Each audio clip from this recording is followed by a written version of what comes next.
And what I sense, Ike, is people don't really trust this team. They don't really trust this team.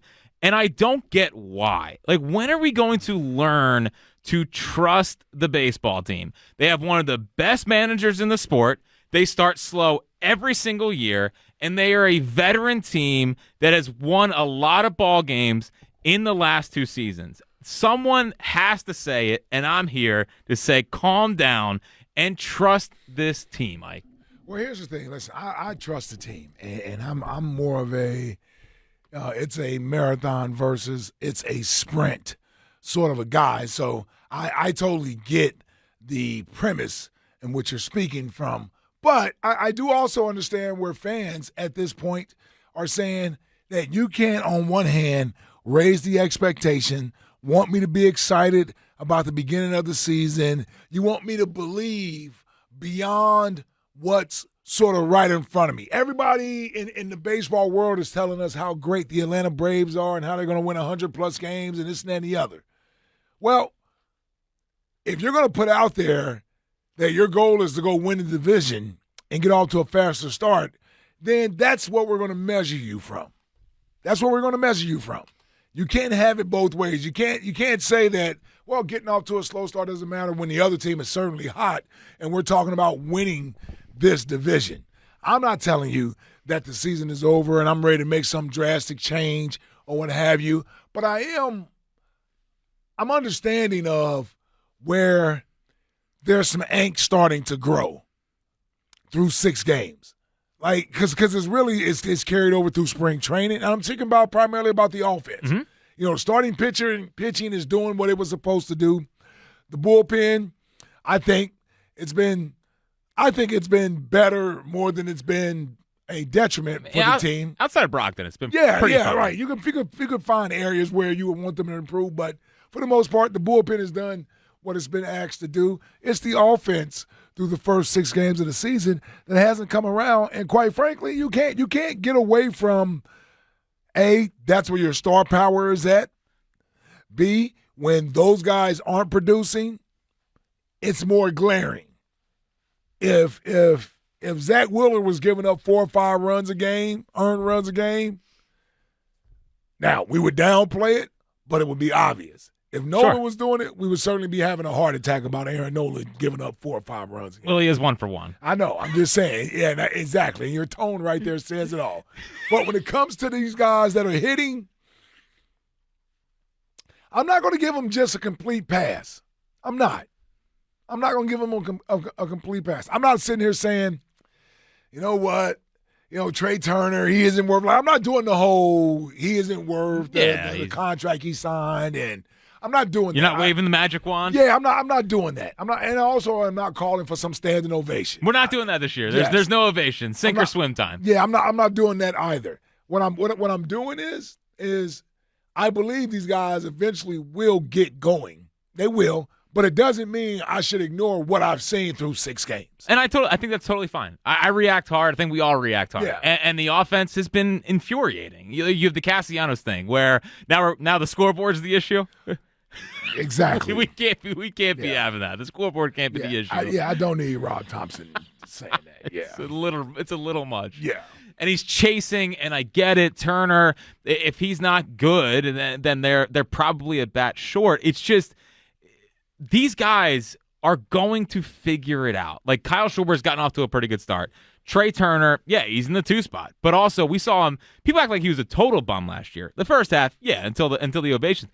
He was also one of the best players in baseball after that. I think he'll end up somewhere in between. Yep. And he's going to be fine on offense. JT's looked pretty good. Bohm's looked all right. Stotts had a good start to the season. And obviously the big fella, Bryce Harper, had 3 home runs the other night.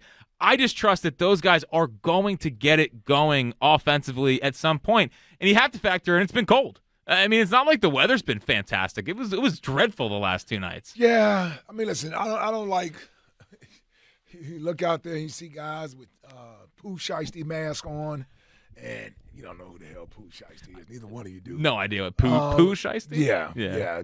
There are some people out there, a lot of people out there listening know exactly what I'm talking about. But those are the sometimes I call walk that. Yeah, they got these masks on their face last night. That just lets you know it's like, this isn't really baseball weather. Looks like they're headed to the Arctic. Yeah, I'm not used to seeing baseball players dressed like this, except in October. I haven't seen them look back this cold since, remember the ear flap? J-roll with the ear flap. In the World Series. Yeah. It was cold. So I'm not going to ignore that. That's there.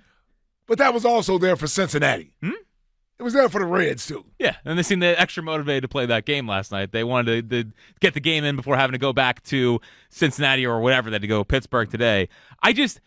I feel like people, we do this every year where it's they come out a little bit slow, don't play great, offense isn't going, they're striking out a good amount, and it goes to they stink, this is who they are, and it's just such an overreaction to me. And I react hard. I was mad after the game last night, but we have to take a step back here. It's the first 6 games of the year.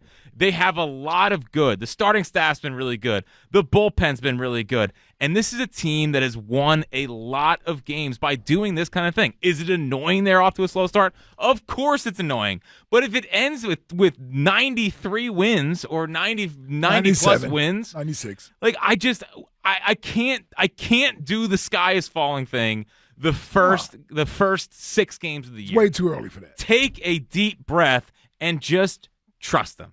All I'm asking you to do is trust the team, trust the manager, trust the studs, because in most cases, it's going to end up bearing out positive results. Well, speaking of the manager, as we have the last couple of games, I mean, there are going to be times where Rob Thompson makes a move or doesn't make a move, and it backfires. Totally. So, Rob Thompson last night, what'd you think of him last night, early in the game?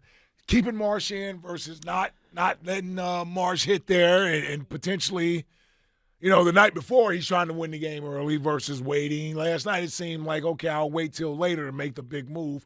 I got to let Marsh hit against the lefty. Well, here's what I can't do. I can't do the whole pound the table for Marsh needs to start every day. Marsh needs to play against lefties, and then get mad when he doesn't pinch hit for him with 2 outs. Okay. With the bases loaded. I think that's fair. I do. So listen, he's a guy that trusts his guys, and he's obviously putting a lot of faith in Rojas. And it turned out last night he wanted Bohm for a Rojas at bat later, because Rojas is basically like the equivalent of having a pitcher hitting 9th.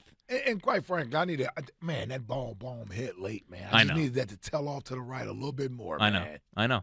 And, listen, the defensive stuff. That was a double all the way. Stott makes an error last night that cost Wheeler some runs. Yep. Wheeler also could have gotten out of it, but regardless, Stott made the error. The base running, Castellanos, for some reason, was trying to steal second base last night. They've done all this stuff before. Like, it's sloppy, it's lackadaisical, but... Well, it's pressing. Maybe. Or not paying attention. Right? I mean, see, and then that's where the manager does come in. Sure. Because those are supposed to be the things that the manager is supposed to have his hand on, right? Like, they should be a smart baseball team. Situational awareness. Those are things that coaching and managing gets credit for. Yeah, but I mean, like in the Stott case last night, just feel the baseball. Yeah. That had nothing to do with Rob Thompson. Feel the baseball. The base running stuff's been a problem for this team for years now. We've talked about how annoying they can be on the base paths, and it doesn't really make any sense. But yeah, it's annoying. I agree. It's just annoying. It is annoying, but it's not annoying enough to be critical. You can be critical. I'm more critical of the guys. I mean, is that not a reflection of Rob Thompson? I think it's a reflection of the players. Okay. I think it's a reflection. No, that's a reflection of Rob Thompson. It's a reflection of the players. Well, so then what is Rob Thompson adding in? He's making decisions with the lineup late in games. Do you got pinch hit? Well, he's relying on analytics, numbers. Sometimes. So that makes me believe that it's not really his gut, him doing it. It's being, okay, this is what the numbers say you should be doing. And if you can't necessarily, and listen, I like Rob Thompson, so this isn't some sort of Rob Thompson sort of thing. No, this is just me saying when a team doesn't seem to be smart, situational, they don't have situational awareness, like those are things that coaches and managers do have an impact. I'm all for getting on the players. It's you out there in the field. That's why I didn't kill Nick Sirianni and things of that nature. I'm the same way. But when you're a baseball manager, there are only so many areas that you can have an impact, and you can't get all the credit for being cool, calm, and collected and sitting back and hoping things work out, and then we just give you credit for being patient. No, when things aren't going well and a team isn't playing very necessarily smart baseball, Like, that's something you have to handle. Whether you decide to call guys out publicly or behind closed door, it becomes something that's a stickler for you, and players know that. Like, Rojas getting picked off at second base, that is unacceptable. And if the manager is always, you know what, they'll figure it out. Well, okay, then I'm just when players aren't in the game, situationally smart and aware of what's going on, then I have to play. We want to blame everything with Jalen and AJ and the offense last year on the coordinators and the coaches. Can't pick up a blitz. But when we're talking about being aware out there in the field of play, the manager and the bench coaches don't get any blame. They get some blame. No, they don't. They don't get any blame. But they don't get any blame. I blame more the players. 215-592-9494. I know it. 94-94. I do too. But it's funny how when it's the one team, it's the coaches. But when it's the other teams, it's like, oh no, we just blame the players. Let's just leave the manager or the coach alone. He doesn't have anything to do with anything. It's on the players. Better? But when it's Nick Sirianni, he's the worst coach in the world, and what is he doing here, and this and that. Well, okay. Well, I just say, personally, I think that football coaches matter more. Like they do. I mean, they do matter more. Okay. I mean, they okay.